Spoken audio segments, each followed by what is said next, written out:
I'm Leslie. And I'm Shelly. And we are Sisters in Ebert. Welcome back for another Movie Monday.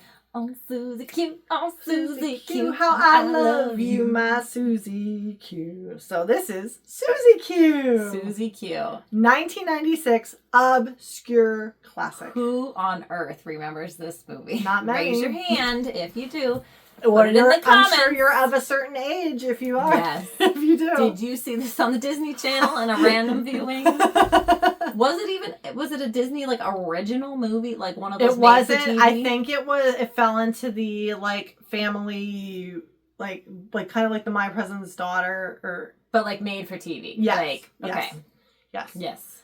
And did this read like an Are You Afraid of the Dark episode to you? Yes. 2 Are You Afraid of the Dark episodes. Yes. Yes. And I think there might have been some Are You Afraid of the Dark people involved in this. Right? I think there's a connection there. Yeah. There is barely any information about this movie out on the internet. And it's definitely filmed in Canada, right? Like it's a Canadian... Yeah, I'm pretty sure.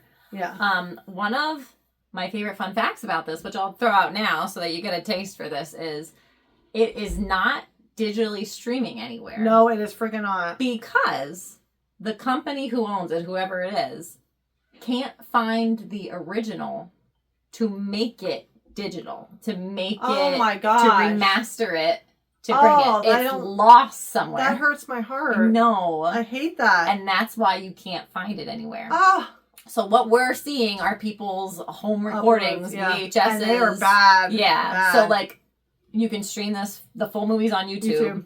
For a while, it was streaming on Amy Jo Johnson's website. She's the lead in it. Yep, the Pink Power Ranger. She plays Susie Q. Yes. So she had it playing. I don't think it's there anymore, but for a while, you could go to her website and watch it because it's nobody has an affiliation with it to even give rights to. Years ago, I tried to get it on DVD and it is next to impossible. It doesn't exist. I don't think it exists on a legitimate but DVD. It's expensive. I don't think it's a legitimate DVD. It's from through Canada, something through Canada. That's what made me think about Canada. And I then you have to be careful that you can watch it because it's the wrong format. Yeah, or whatever. that's why I don't think it's ever been released. Mm. If it is, it's the first wave of DVDs though. That's what I mean. It was not. I don't know. It was not any time recently. So, we love this movie. Oh my gosh, we were obsessed. They played it pretty often for a while. Halloween Time a lot. Yeah. Even though it's not a Halloween movie. No, it's not. And it's Amy Jo Johnson, like she said, our Pink Power Ranger. So Shelley Long. Yes. She's the big name in this. She is. And then that guy from Are You Afraid of the Dark? The camera episode is the coach. Yes. And then is the lead guy... He looks like he was in an Are You Afraid of the Dark, but I don't think he was. Unless, wait, was he the one? The guy... No, Ricky, was he? No, he was not Ricky. Ricky, actually, fun fact about, if you're familiar at all with Are You Afraid of the Dark lore, Ricky also played, was it Johnny from that Dreamgirl episode too? Same guy. Really? Yes. Like Bicycle Ricky. No. Oh, that's what I'm talking about. Oh, Ricky. No. Oh, no. I thought you I was talking about the big brother from the Bicycle episode. Oh, no. We're really getting maybe. Here. This is not Susie Q talk. I thought you meant the guy in the Prom Queen. The guy. Oh, was his name Ricky too? Yeah, Ricky to pick her up. Really that's why I thought they really wanted Ricky to pick her up. Right. Okay, well, I don't know. And but the Dreamgirl episode is the other one that I was thinking of that this movie is like. But do you know who yes, it is. Mm-hmm. And do you know who he might have been, who I'd have to look him up though? Mm-hmm. Do you remember the guy that was kind of would transform into the hot guy and then they would drink that potion and they were at that dance? I don't remember that episode. The dark dragon. This is now an Are You Afraid of the Dark commentary. We're going down. We're gonna change our channel now. We're not discussing movies anymore. We're talking about Are You Afraid of the Dark episodes. I love Are You Afraid of the Dark. Oh my gosh, it was amazing. I wish my kids weren't so scared of everything. DJ McHale, hit us up. Oh my gosh. We were obsessed, and we clearly still are. Anyway, anybody who was affiliated with Are You Afraid of the Dark, do you know who I'm Facebook friends with from Are You Afraid of the Dark? Laura Bertram. She was the help me, the girl who, not the help me girl, but we're Facebook. She wishes me happy birthday every year. Does she follow Sisters in Ebert? I don't know. I don't think so. Let's tag Miss her in Bertrand, this. please. You're gonna tag her in this because you're friends. Hi. We love you. I don't want to lose her as a friend though. She's wishing you a happy birthday. I think she does it to everybody. I know, it's a button you click now. It's easy. Okay. This is the shortest movie ever. We should be done with this already. Let's start talking. Okay. So we open outside a house in Willow Valley, Washington in 1955 as the song Susie Q plays, but it's not the Creedence version. No, it's not the Creedence. I didn't think they could get the rights to it. Probably not. So plays as Susie gets ready for a school dance, and her real name is, and well, not real name, but in the movie, Susie Quinn. So she would be Susie Q. Mm-hmm. That's why everybody calls her Susie. Yeah. And then Susie's date also prepares to pick her up, which we find later is Johnny Angel. And I'm like, okay, they're really going. Nose, yeah, so that's what I was thinking too. They're really going hard with these nicknames. Okay, Susie walks by her grandpa's room. Time out though. Yep. This opening scene lives rent free in my head. Me too. I remembered every second. Me too. Of it. Her slamming that door, or the drawer shut that doesn't quite slide easily. Yep. Her buttoning her pantyhose, dress, putting on. This dress was incredible. I love the dress. The shoes, and she's very uncomfortable walking in the shoes. Okay. Okay, Susie walks by Grandpa's room where he is out of bed looking for papers and trying to tell Susie about the importance of these papers and mistakes her for her mother, Betsy. But Susie puts him to bed and rushes downstairs to her date, Johnny, who catches her after she nearly falls down the steps. I'll send Mom up. It's okay. Yeah, it's all right. Go to Grandpa, bed. I'll tell Mom. Don't worry, I'll tell her. Yeah. Mm-hmm. And so she forgets. Yeah, she almost... Spoiler alert. Yeah, she almost falls down the steps.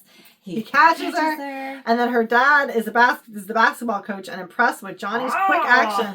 And Mother thought she'd never live to see Susie in a formal dress. Little also on the nose. Yeah, this is the winter formal that they're going to because it's basketball season. And his kid's the star on the team. And his dad's her dad says hey, you act like that on the court, we're gonna beat them, no problem. I think it's a championship game coming up. Yeah. Okay, so the kids rush off. They take the worst picture ever. Susie doesn't want to give her mom pictures. She doesn't smile very nicely. Okay, we done? Okay, yeah, let's go. Yeah, she is ready to. I don't want to miss the first dance. Yeah, and Johnny gives Susie a charm bracelet as she says she'll never forget that night. And her parents happily watch the kids drive off despite a brief fumble by Johnny with the new clutch in his car. Yeah, he couldn't get it to go. Yeah. New clutch. Yeah. Kids drive by ambulance. A clutch. If you're not... I'm not too familiar with it either. I don't drive stick, but it's manual car. With a stick shift, yeah. Yeah. You need that clutch. It's important. So the kids rush... Okay.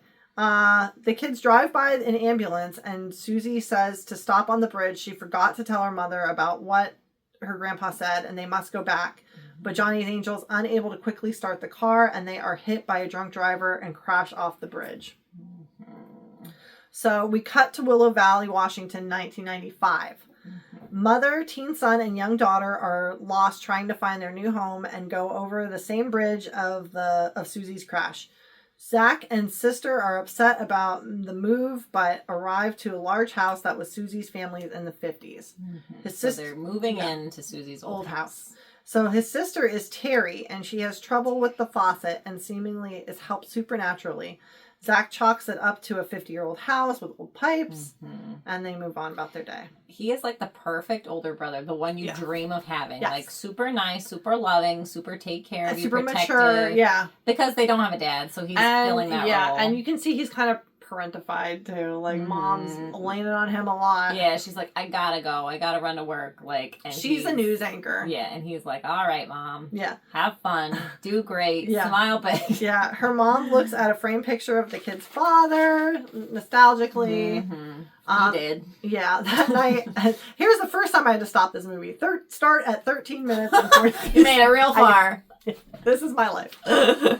So that night, as Terry sleeps, something comes in her window and knocks the family photo off her nightstand, which she tells Zach about, who attributes it to the wind dismissing Terry. Zach unpacks... Wish she ran to Zach instead of the mom. And this is very Are You Afraid of the Dark, too, because it's very, twinkly, twinkly music. It's like Quicksilver. Quicksilver music. Yes. And you hear, the wind whooshing. Yep. Zach unpacks a basketball and flashes back to a big game where only his mom was in the crowd. I don't know. He's looking like, Where's Dad? Where is he? I don't know. The next day, the phone installer working in Terry's room, he's putting the internet in her room.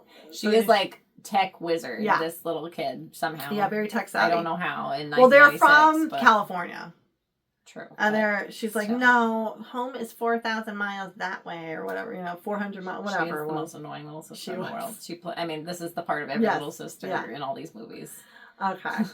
So the phone installer working in Terry's room discusses, I spell Terry like 10 different ways in this whole. Who knows? Yeah. It could be an I, could be a Y, but who knows? I did 2 R's, 1 R. I was like, yeah. Terry, like a work situation. Yeah.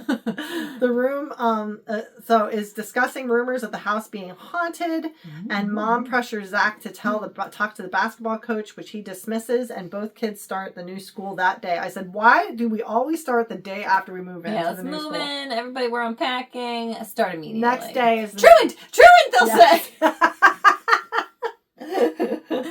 But yeah, so I even put that in parentheses. I'm like, every time these movies happen, it's always the next day. Mm-hmm.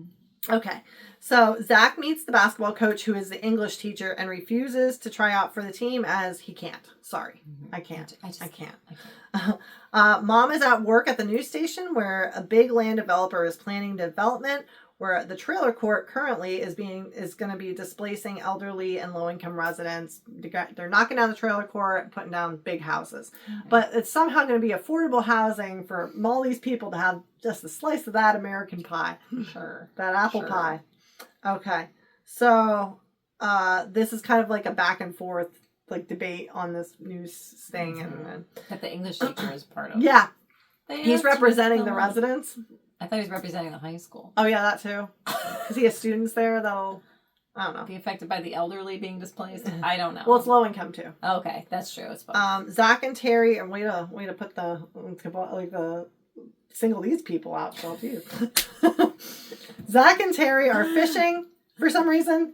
They don't seem like fishing type of kids. No, they're from California. Like, where were they hanging out? And they just say about how it's so dead in this town. It's so creepy, they and they don't know what to do. But we're fishing. Okay. Yeah. And Zach snags a silver charm bracelet resembling Susie's. What are the odds? Oh, I know. 50 years later, 40 years later. Yeah.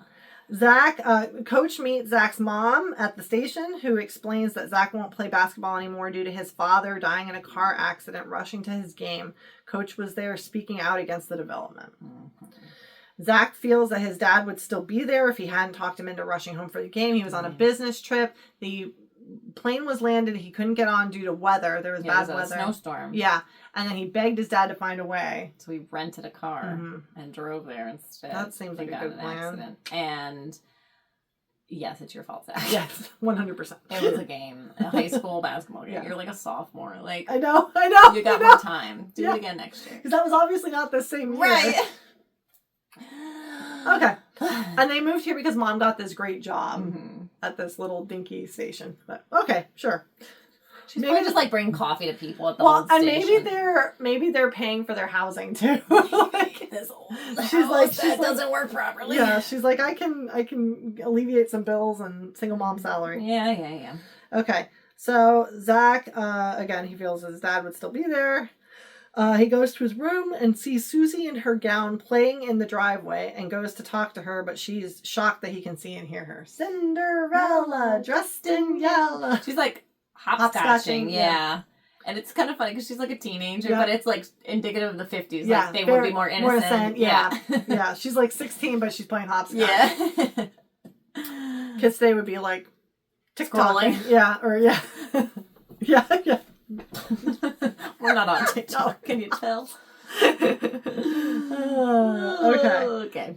Susie runs off, and Zach again flashes back to the game-winning shot after he lost his father because there was a basketball out in the driveway. Every time he's having a flashback. It's not a good sport for him anymore, even though he was like a superstar. So very talented apparently. Although he does not look like a basketball player. When he's playing basketball later. Next day, we'll gloss over that part. Zach again asked about basketball by Brad, this boy at school, and bully jock Ray, and Zach shuts both of them down. And is never playing on ever playing on the team to the whole school, as Brad explains. Ray's dad is a developer who owns half the town and building the new development. So Ray is not only a bully himself, but his father is bullying the elderly and the low-income people out of their homes.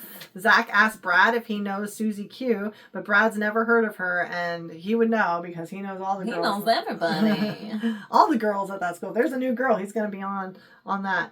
So, as the janitor overhears Zach and explains how there was only ever one Susie Q that he knew, and explains how Susie passed, and he even shows the memorial with her cheerleading picture. The trophy case of the school. And lo and behold, it's Susie Quinn. That night, Zach looks at the charm bracelet, and Susie comes up behind him saying, "That's mine." Yeah, he's looking at him. That's mine. Yeah. And he jumps and like, what are you doing in my room? And he's in his underwear. Out. Yeah, he's in his underwear. This is a little risque for a Disney film here. And he's like freaking out because there's a girl in his room he's trying to cover himself. Yeah. And Zach panics with the girl in his room and his mom in his underwear, and his mom and his sister both come in, and they're like, "What's going on?" Yeah, like, and he's like, "This isn't what it looks like." Yeah. And they're like, "What? You in your underwear?" Yeah, because they don't see Susie. Yeah. And she's just there like, yeah. But neither sees Susie. Yeah.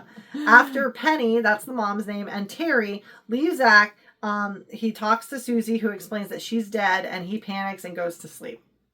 He's like, although who would sleep after that? I don't know. He is just sleeping like a lamb, though. Maybe it's like, well, some of you who've been with our channel for a while know that I had a baby in the NICU for a while, and he would just go to sleep sometimes, like during uncomfortable things, and the nurses actually said that's a defense mechanism that little babies have. Pushing down the trauma. They'll push themselves to go to sleep to avoid like pain or uncomfort and discomfort and things like that. And like with his dad, with everything, Yeah. so maybe he's used to just like, exactly. So he's a little NICU baby. Aww.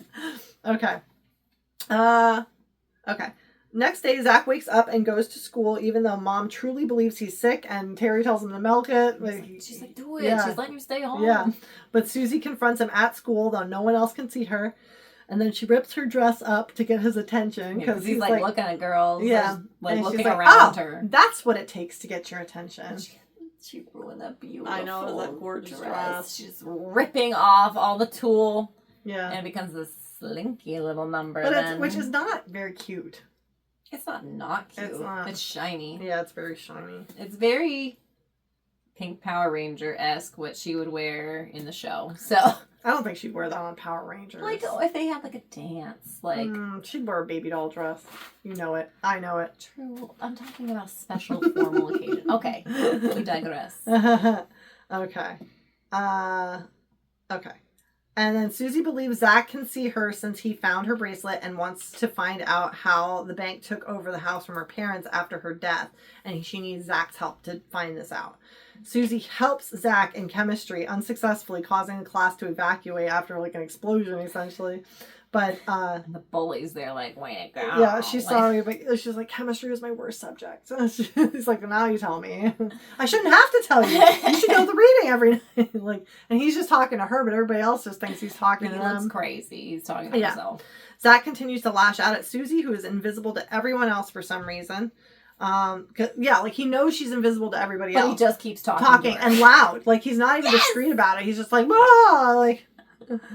Coach apologizes. You're already the new kid. Yes. Yeah. Don't make it worse for yourself. Coach apologizes to Zach about the basketball pressure, and Zach again hurries off. He just avoids it. He's like, I didn't realize why you weren't playing. Susie apologizes to Zach, and Zach apologizes to her, but says he has too much going on in his life to take time to help her. I said, what is going on in your life, sir? You got no friends. You just moved, sure. You got no hobbies. Yeah. You gave up. He's like, I got too much going on. I don't have time to help you. Babysitting his little sister while his mom goes to work, I guess. Being dad. Even though she, like, does her own thing anyway. Yeah.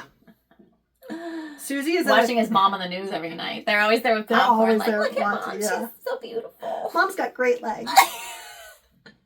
Oh, man, you look here. Susie is in the car with Mom and advises Zach to watch Mom on the news that night and totally sabotages the weather report that she does and drenches the news team. Sorry you have to do this, Zach. Yep. I don't think you do have to do that to his mom. Like, what? She wanted him to I guess, blackmail him into doing something for her. Okay, so she's going to get fired and they're going to move out of your house. Yeah, that's true. And they can't help you. So, let's think about this. Well, whatever Susie does, the station manager loves it, and Mom will do the wild and wacky weather every weekend now. So now she's a meteorologist. She doesn't need any credentials. And we've thrown the world... Well, she was the weather. Was she? She was doing the weather. Oh. Yeah. All right. But I love that word wacky. It's got to be wacky. It's the only gimmick they got at this station. Zach confronts Susie outside, who somehow needed a ride home, even though she's a ghost. Like she comes and goes by car. Yeah. And Terry sees... How did she get to the high school? Thank you. And Terry sees... She walked. And Terry sees the basketball moving without a body moving it. As Zach's outside talking to nothing. Mm-hmm. Zach finally agrees to help Susie's parents, who lost their house due to papers the grandfather was missing. And Zach will help them, I guess, locate these papers or find out what happened to these papers. Zach watches basketball practice with Susie of the very bad team, and again hassled by Ray, but proves his talent by doing the most basic basketball moves. Hey, you need to work on your crossover. And Susie's really into it because her dad was the basketball coach. So she's always well acquainted. I think she was a cheerleader for basketball too. Yes. Yeah. And she was like, "Oh, you saw that picture? I hated my hair. I couldn't get it to do anything that day." Zach asked Susie that night what death is like. And she talks to him about his dad and explains that she's sent back from heaven to look after her loved ones, and that, sometimes that happens. So this is what I meant in Ghost, where why is that old man there in the hotel, or the hospital room, waiting for his wife? Maybe he's sent back to look after her, help her over to the other side. But then she went and he stayed. She didn't go. She died and she went into the light. No, she didn't. I thought she did. No, she was still alive. He said she was fighting it. No, because the light came. That was a different patient. I don't know. That was a different patient. That was like a gunshot wound or something. All right, so they're back to avenge their name. Yes. Or not to avenge their name, to help their loved ones. Avenge something. Avenge the bank in this scenario. Oh, okay. Okay. So Zach explains that he begged his dad to find a way to his game, and is the reason that he tried to drive when the flight was canceled due to weather. They flash back excessively to this. I feel like this is the 8th time we've heard this. And we've seen him slow motion dribbling and Shelley Long. The game-winning shot, and everybody's celebrating, and then Shelley Long is like, because they're telling her right then and there. Right. Yeah. What a way to do it. Yeah. Didn't even ask her to step out of the room. Yeah. Okay. The next day, Zach goes to see Susie's parents under the guise of discussing basketball program at school, and the dad gives Zach his playbook from 1975. So this would be 20 years after Susie kicked him. He had a game-winning playbook. Oh, yeah, so he continued to be the coach for a while. Yeah. Zach tells Betsy that his family lives in their old house and asks why they left. Betsy explains the bank called one day needing $25,000 balloon payment, and that they were living off their savings after the dad retired from the basketball program. And an awful lot, I guess, at the time that they could live on it then. Right. Well, and I'm thinking, usually a balloon payment is like a bad mortgage that you bought, that you get into. So, why? It just doesn't make no sense. But it's Grandpa, though. Something with Grandpa was in charge of it all. Right, so I guess. Yeah, he was in charge of the finances, and he needed to get these papers to whoever. And then, so Susie, where is it? Okay. So, that he lives in their house, asked why they left. Betsy explains that the bank said they needed a $25,000 balloon payment, didn't find any papers after her father died, who took care of everything financial and lived off their savings in retirement, so they couldn't make the payment. And then they lost the house. Susie says it's her fault as Ray spied on the Quinns and Zach. Discussing. And Susie thinks it's her fault because she never got to tell her mom to look out for these papers. Grandpa's fault for not handling the finances properly. But Grandpa was practically senile at that point. Why is he still handling the finances? He's calling her Betsy. Right. I don't know. When did he die? Did he die shortly right after? Yeah. But they lived in the house then for a bit. They probably had a double funeral, man. I don't know. Zach again, triple Johnny Angel. Zach again flashes back to the night of his father's death. And then goes through the playbook. The runtime was low. They need to throw in some footage they already had. Ray's dad hassles him on why Zach was with the Quinns. I was like, why does Zach matter? Why do they have Zach following? Right. Why is he spying on Zach doing this? He's in their house. He must know. Right. Exactly. Yeah. I had some holes in this. Yeah. As the papers aren't in the house, Susie wants to look for the papers in the bank, and Zach gets Terry to help break into the bank computer system by explaining to her about Susie, and Susie asking too via a note, like, please, Terry. Like, she's like, oh. Like, holding it up. Yeah. And she's like, oh, okay, this is weird, but all right, I'll do it. I'm on board. Terry uses Susie to break into the bank computer system along with Zach, and most obvious ear monitoring system ever. Like, it was like what Secret Service used to wear. And they're both wearing it. And there's like a wire. Like, you can see it. Yes. And Terry also has these huge binoculars she's staring in the bank window with. To get these codes. And at the time, I thought this was the most brilliant plan ever. Oh my gosh, I was like, how are they doing this? Yeah. Where did they get these earpieces? They just had them lying around. Yeah, they just had them lying around. They brought them in the move. Yep. And then Terry gets the codes with the binoculars, and both are saying the login info in front of the bank worker who typed in the code. She doesn't hear her code being said. Like, Shift F10. Like, yeah. And Susie's never touched a computer in her life. So she doesn't understand. But she picked it up pretty quickly. Yeah, she did. Who does, I said the front of the bank worker who does not seem to notice and helps Susie also helps an elderly man get rich at the ATM. Just give me a 2. I can't see to put his PIN in, his MAC code in. His money's just pouring out for everybody to pick up. So I don't think it was his money. I think hope somebody not. else's. The land, the house is on, is along with most of the town is owned by Susie's grandfather, but without papers, her parents couldn't inherit the land after the grandfather's death. Yeah, to prove it, and only have until next Friday at midnight, when 40 years is up. The waiting period. Just conveniently, there was a 40-year waiting period that if they could produce these papers, they could get a long clause. Like, it's usually like if they 6 cannot months. Produce these papers, the land will go to the bank. Yeah, 40 years. So Ray's dad knew this. Yeah, so he didn't want... He's keeping them as far away from this information as possible, which I don't know why this is on his radar. I know. I mean, I guess because it's the whole town, I guess. He knows who it belongs to at this point. Yeah. And he's kind of like a big shot at the bank, too. Yeah, well, I guess that's why the bank hasn't noted... Well, I guess... Susie's parents don't seem to realize this. No. They don't quite she said they fully never understand figured anything. Yeah, why hasn't the bank called them and been like, hey, this is why this happened. Do you have these papers? Well, when the whole balloon payment thing happened, we just accepted that and right, didn't question it. So, like, they didn't ask the right question. These people are as senile as that granddaddy was. Sweet summer child, yes. Okay. Zach looks at the house blueprints and finds a secret room that Mom Betsy never knew about the room. She's lived there since she was a kid. She never knew this room was there. It's just completely sealed off, untouched since the 50s. Yes.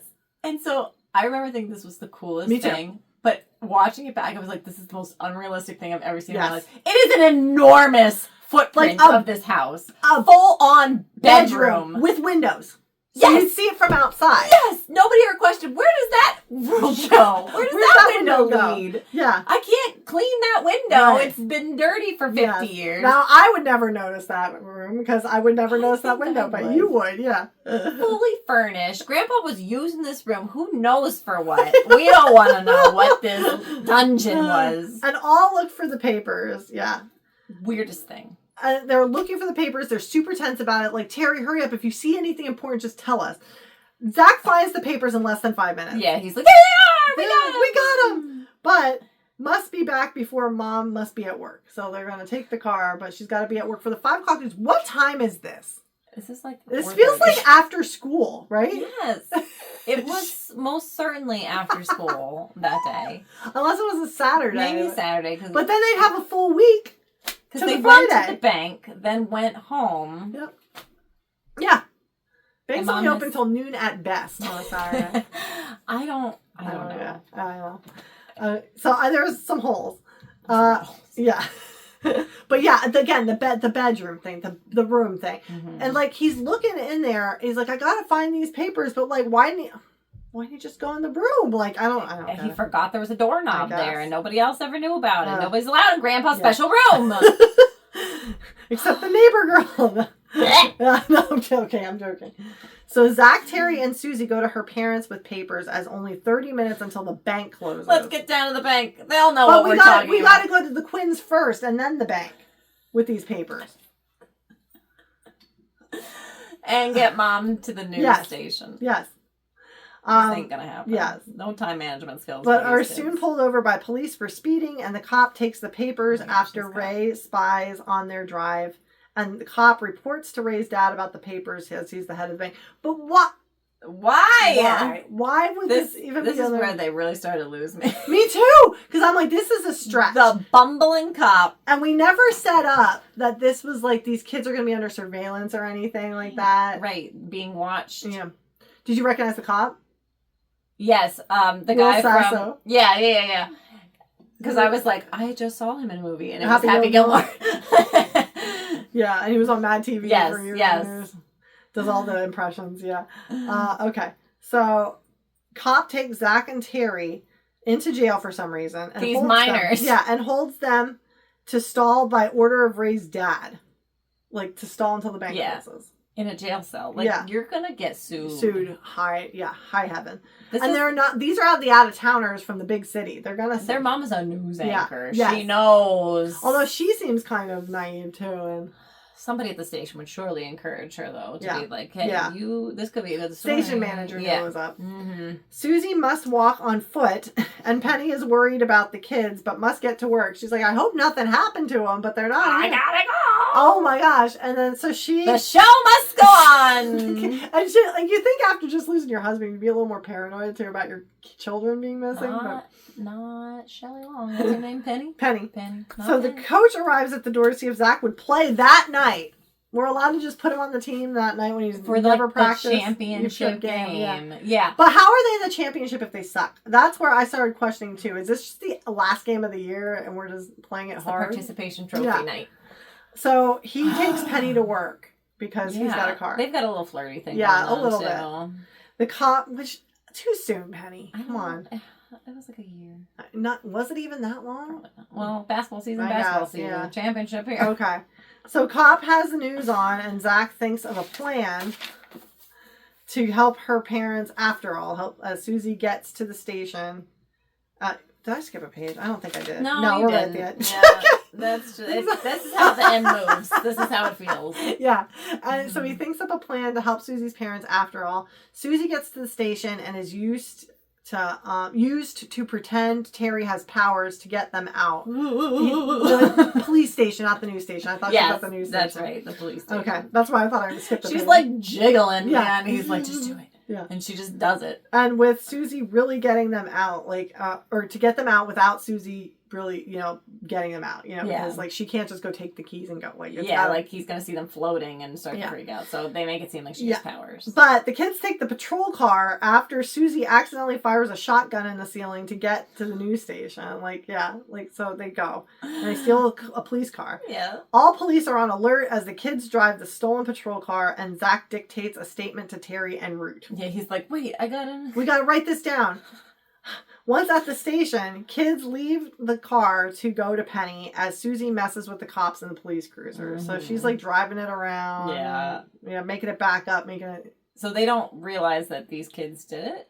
Yeah, they just get scot-free off of this here. Yeah. It's much la Mary-Kate and Ashley when they rush in with the lottery number. Yeah. And to my grandmother's house to go. The kids burst into Penny, and the station manager okays reading the statement to save the Quinns. She's like, do you have something to back this up? Yeah, we got all the proof. Okay, read it. This is going to be amazing. Yeah, they're so excited to break this news story. Yeah. So, but we're still not at the bank. The paperwork hasn't been cleared. The clause. Well, they're going to, that's technically. But, I mean, they were kept away from it, so I think the news station will. Okay. But, again, it's their word against Ray's dad. Right, and it's essentially their fault because they didn't have the paperwork. And they didn't do a really great job looking for it either. You're telling me, Betsy, you lived there that whole life. You never knew there was a room up there. Never. And it's also like, it's your dad's things. Like, he had the paperwork. You're not like going through every inch of that closet. Yep. I'd knock walls down. I'd be like, let's see if he put something in between. Tell, it was a little door. Yeah, I know. That was the smallest walk-through bedroom I've ever seen in my life. Like, that was the weirdest not smallest, the weirdest, because it was huge. It was enormous. My old house was built in 1890. It was a double, space. But it had a walk-through bedroom, and it was not like that. That's for darn sure. Okay. So, once the statement is read of some of Willow Valley's most beloved citizens, the Quinns. They're watching, of course. Susie insists Zach play basketball in the last game of the year, and he's like, "Oh no, I'm done." "Oh no, you're not. Like, you got something else to do tonight." And Ray did not show up for the game, as apparently this game means everything, despite the team losing all season. Because Ray was their star player of like this crappy team, and I don't know. And he didn't show up because of his family drama now. Zach immediately takes the lead, and everyone listens to him, even Coach letting him score nearly every basket, with kids suddenly dunking. He had the good playbook. Him and Brad are dunking. This team couldn't even score a point all season, and we're dunking. My favorite thing is that he's wearing a t-shirt under his jersey, like he's like embarrassed by his arms. Whereas like every other kid is just wearing the jersey. Well, he's got to stand out somehow. By looking like a nerd. He's the team leader now. He wear the shirt while he's swimming, so yeah. He don't get sunburned. The Quinns are also at the game and recommending Zach go for the 3-point shot to win the game instead of trying with 2-point shot. You gotta go for the win. Yeah. If he's smart, he'll go for the win. Listen, Gramps. Yeah. Susie brought Coach Quinn's playbook, and of course Zach hits the 3-pointer, winning the game. I put. And the town cheers for their new hero. Zach gives the game ball to Coach Quinn, who is interested in assisting coaching next year. All family are proud of Zach, even the his dead dad, because Susie knows he'd be proud of him. And this 85-year-old man joining as the assistant coach is what's really sealing it for me. And Zach goes to the bridge to meet Susie, who's going back to heaven, and Zach will never forget her. Susie lets Zach keep the bracelet for luck, and Johnny Angel arrives to take Susie back to heaven in his car with Grandpa sleeping in the back seat. Yeah.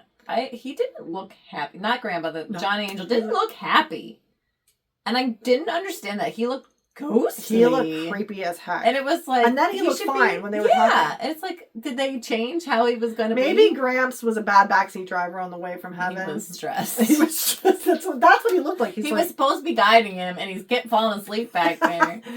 So just that the trip really tired him out. I love that he's still a grandpa back there. He's not like restored to his jolliness. His body, yeah. Okay, so leaving Zach behind on the bridge, the three drive off. So as I ran out of space, but I just wrote it because this was the last line here. Yeah, as at school the next week, Zach hears a girl he's still missing Susie and thinking about his whole experience. And he said, because at the end he's like, "I love you, Susie Q." Yeah. She's like, "Oh." Yeah, like, I got a boyfriend, but thanks. I got a dead boyfriend. I gotta go tend to. Bye. He hears a girl talking identical to Susie named Maggie, and he looks right at the camera. The end. What an ending. It's like, Susie? Oh, I'm Maggie. I'm new. Yeah. The two new kids are gonna fall in love now. I love the ending as a kid, and now I'm looking back on it like, what the heck was that? Did we all just see that? What? At least in Are You Afraid of the Dark, like, it was a more mature, like, wrap-up usually. Right, and this is like, we left some 10-year-olds. To this point, I could have suspended belief for all of this supernatural stuff, but now she's reincarnated as a remarkably similar teenage girl who just moves to town. Yeah. But yeah, okay. But we love this movie. We really did. Every time it was on, we get so excited. Like I said, can you think of a better Saturday night than Susie Q? Susie Q was going to be on tonight. On the Disney Channel. We have to be home by 7. And we have to have baths done and ready so we can watch it. We're going to be relaxing. We're going to make popcorn. Yes. Mom, can we pull out the sofa bed and sit on it? I think we were past the sofa bed at that point. I think we were upstairs already. Never past the sofa bed. You were never past the sofa bed. I always wanted that sofa bed. But, yes. What a ride. Yes. That there's no information about. Yeah. The episode and Zach looks so familiar, and I can't picture him from anything. That's why I thought he was like an Are You Afraid of the Darker, but... Yeah. Which was also Canada, Yeah. so... Yes. Yeah. Yes. They're all And I said, like, intertwined. I really feel like this is just the extended Are You Afraid of the Dark? I think that's why we loved it so much. Me too. Because we love that episode. Loved it. That was my favorite, the Prom Queen episode. And the Dream Girl was a good one, too. That was a good one, too. It's still good. Yeah. I love that one. Anything else you want to add? Nope. This has gone on long. We thank you for joining us on perhaps the most obscure movie we've ever brought up. Have you ever heard of this? Have you seen it? Yeah. Surely there are more of us out Here's there. my issue. Disney had this to play back in the day. What happened to it? It was on TV, yeah. and then it got lost. It was never remastered. Digitally. It went in the vault and never came back. That Disney vault sucked it in. It's going in the vault. You'll never get it again. Psych! It's back on streaming. Susie Q. We thank you for joining us here at Sisters and Ebert. If you look below in the description for this video, you'll see links to our social media. We are at Sisters and Ebert on Facebook and Instagram. Please like, follow, subscribe, comment. And Fridays we post a teaser for our upcoming movies. And then Monday is when we release our new videos. And we would really appreciate all the support. We thank you for those of you who have stuck with us through this. And especially this one, yeah. And we'll see you next week at the movie.